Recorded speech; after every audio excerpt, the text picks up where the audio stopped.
Hi everyone. In this video tutorial, I'm gonna teach you, or show you, how to turn on the keyboard light in an MSI laptop. Or how to activate keyboard backlight in MSI gaming laptop. This is a very easy and quick tutorial, friends. Just follow me. So now, let's start. As you can see now, my MSI keyboard laptop is turned off or has no light. Now, let's turn it on. Let's find the FN key. Mine is here.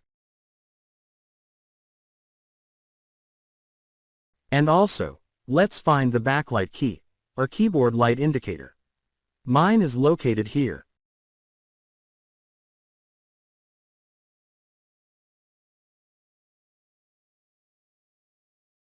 Press and hold the FN key, and press the backlight key to turn it on.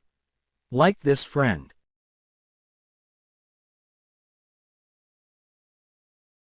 Here it is, friends.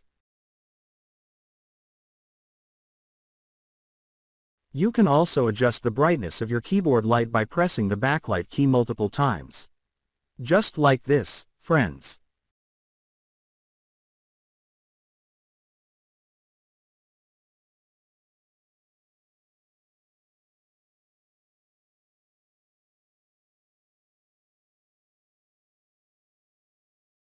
That's it for this video, guys. If you like this video, please do not forget to like, share and subscribe.